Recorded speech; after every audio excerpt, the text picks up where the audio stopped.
Good morning, guys. Welcome back to Tomorrowaday Farms. Today I'm going to work on some tomato soup, and I thought I'd bring you guys along. We're going to use the roaster, and I just thought, why not, right? Like, it's tomato soup. Who doesn't love tomato soup? So I'm going to show you how I do it, and let's get this tomato soup going. Alright guys, so I'm going to use my roaster today.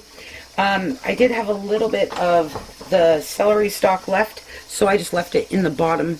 I transferred it back into here. I have some tomatoes left from our garden, and I'm just going to chop them up. I am going to use the immersion blender. These have been washed, and some are Amish paste tomatoes that I grew in the raised beds that Michael built me. So I'm not overly concerned. They will cook down. I'm just going to take the ends off.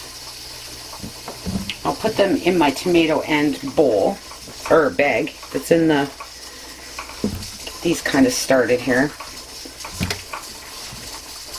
And then I had put 2 bags of tomatoes in the freezer. I got them as cleaned up as I possibly can this morning. Some of these tomatoes are cherry tomatoes. It's just a mixture of what we have left. And I just want enough for my salad tonight. I'm just gonna, like I said, I'm gonna use the immersion blender, so it's no big deal.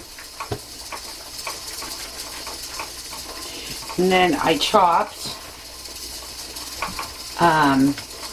2 small onions, some more celery. Oh, hang on a sec, guys. Gotta shut the camera off. And I just chopped, I don't know, maybe 3 things of celery, a couple things of garlic, and some onions. We are going to put some Italian seasonings in this.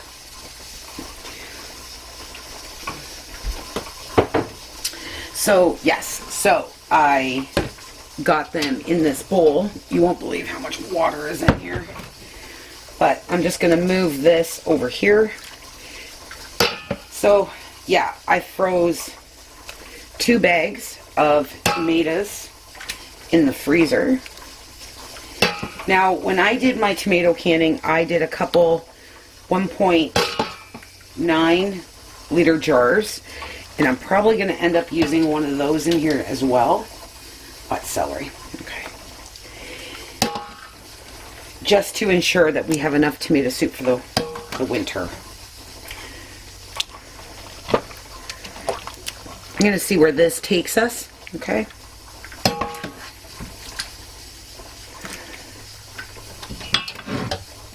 I am going to add a little bit of chicken broth into this as well. I don't think I have any up here, guys. No, beef. One sec, guys.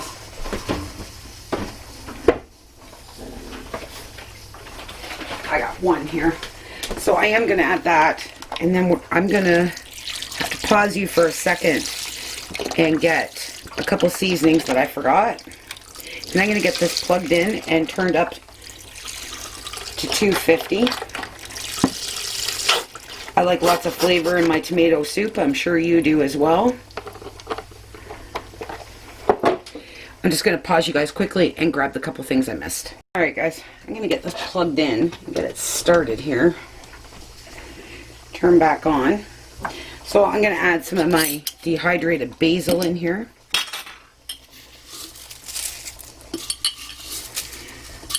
I don't know, a couple good handfuls. If you guys don't want to add all this stuff into yours, don't do it. And I am going to add some chili flake to it. And of course, wouldn't be me if I wouldn't do it. A little bit of black pepper. Okay. And just to round out that garlic flavor, a little bit of garlic powder, maybe a tablespoon. I will taste this later on and check and see where the seasonings are. This is dried Maggi.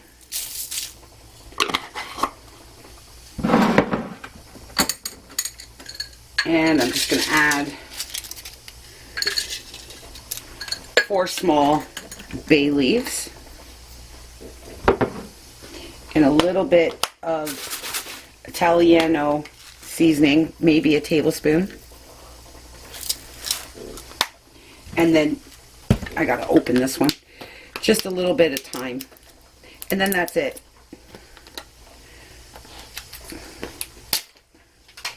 Had to open this one. Okay. Just a tablespoon, guys. I'm just gonna grab a spoon. I'm gonna hold off on the salt for now, but I probably will end up salting it eventually. There we go.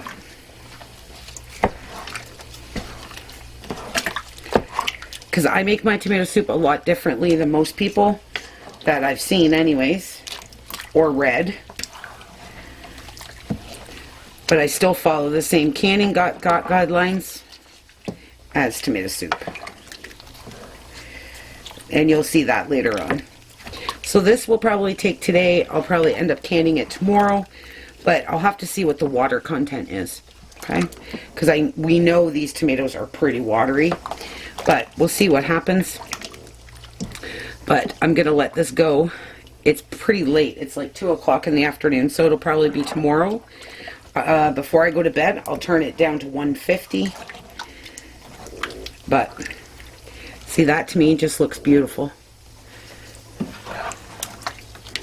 Alright guys, I will see you probably tomorrow canning up this beautiful tomato soup. Good morning guys. So I just wanted to bring you back and show you this beautiful tomato soup. I do have it off. It's just kind of warm. So I don't have my canner on yet. But look at that soup. Now we're going to blend it up. I taste it. I did add another 2 teaspoons of salt. If you're seeing that, that's just a piece of garlic. And there's basil in there. Okay. So now we're going to blend it up.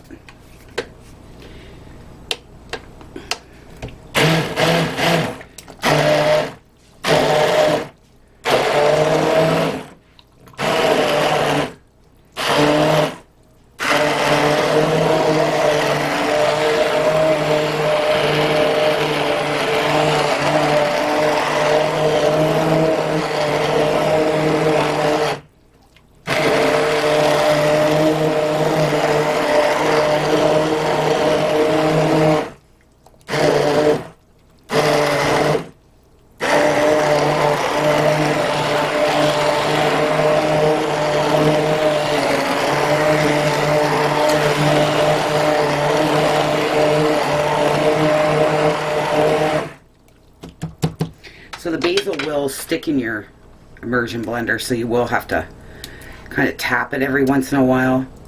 So I'm going to continue blending, guys, and I'll bring you back when it's all done.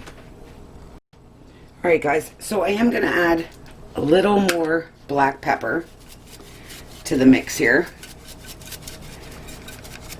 I just don't feel like standing here cracking pepper today. And I'm going to add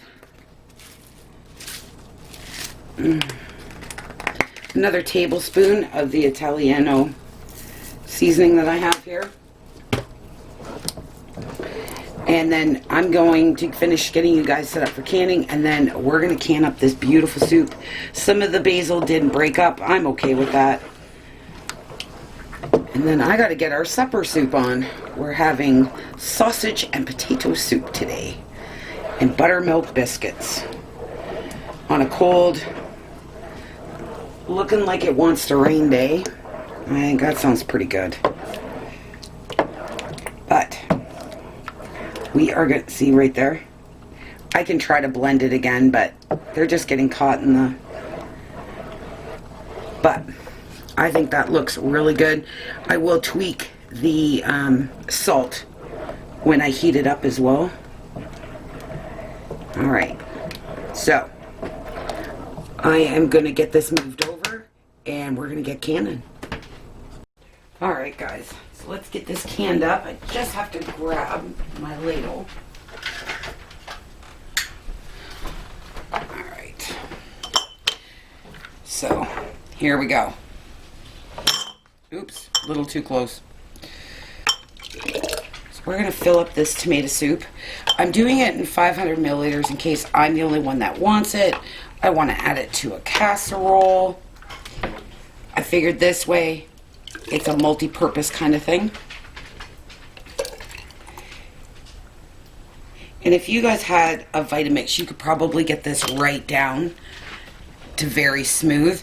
It's not going to taste like a store-bought soup. It's just not. So when I heat this, I would add, sometimes I add a little bit of cream to it. I always add butter to it because that's just how we did it in our house. A pat of butter in our cream soups. And just tweak the seasoning to my liking at the table. And salt, no salt, whatever you want to do. And this will be more than enough for us for the winter. So I am super happy I got this done.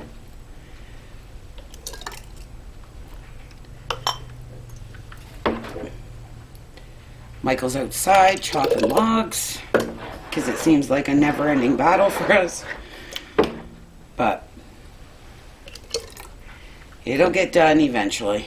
It's our first year here. It's not going to all get done in 1 year. So you definitely don't want burnout. That is for sure. Alright. Fill up this last jar. You want to go to 1 inch headspace.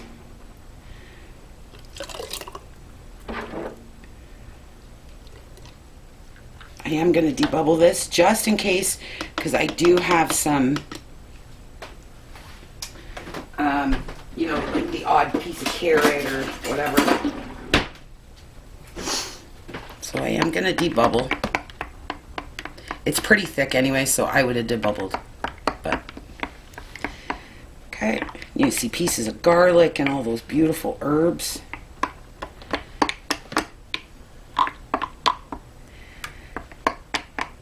Okay.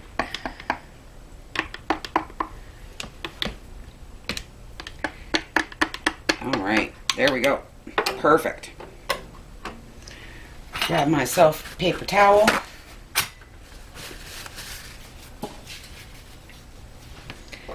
Move that kind of out of the way here. Now we're just going to wipe those rims really, really well. I'm going to turn my canner on low. Nothing is warm. I turned this off early this morning and brought it down to room temperature.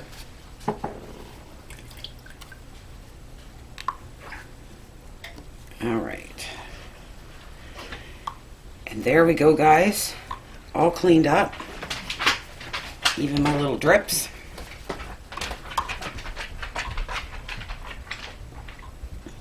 Alright. Put some lids on here.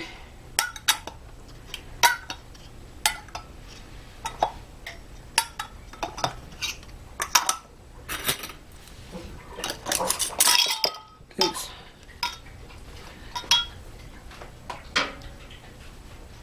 I will probably be double stacking this, guys. Well, I know I'll be double stacking. Alright guys, I'm going to get these all in the canner. Processing time will be in the description box because I do have to look it up. I always look up my processing times. I double check them. I think beans and meat are like the only thing. But even sometimes if you're doing like different types of meat, it will change. But I always check my times in the canning book.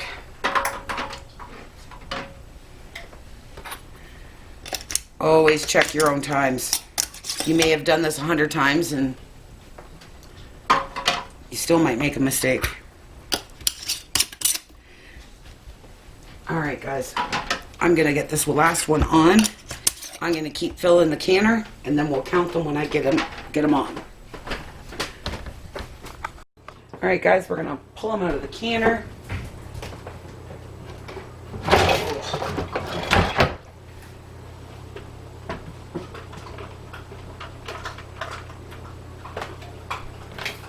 Here we go. So this will do us definitely. You can see where I had water in my tomatoes right there. And that'll all calm down.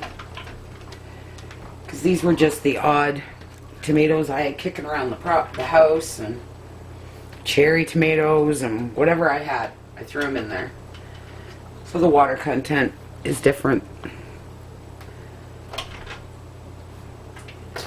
Oops.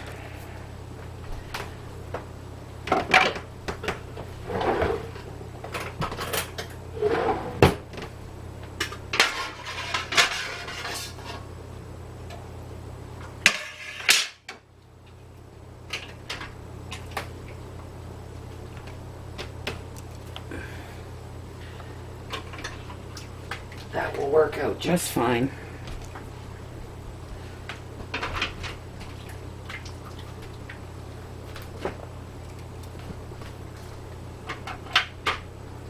And that's why you try to stay with a Roma tomato of any kind, because the water content is so much lower, but you got to use what you can get your hands on. And that's what I'm doing.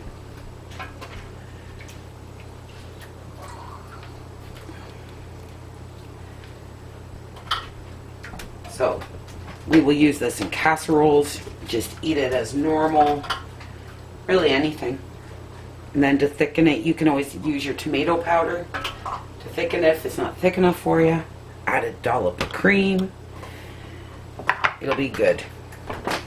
So there we go, guys. So we got 2, 4, 6, 8, 10, 12, 14. We got 15 jars. That's fantastic. Alright guys, if you like this video, please give it a big thumbs up. I'll leave processing times and like a roundabout recipe on how I made it in the description box. Definitely hit that subscribe button. Ring the bell to all at the side of the and that way you'll always know when we upload. Alright guys, thanks for hanging out with us today, and I'll see you super soon. Bye.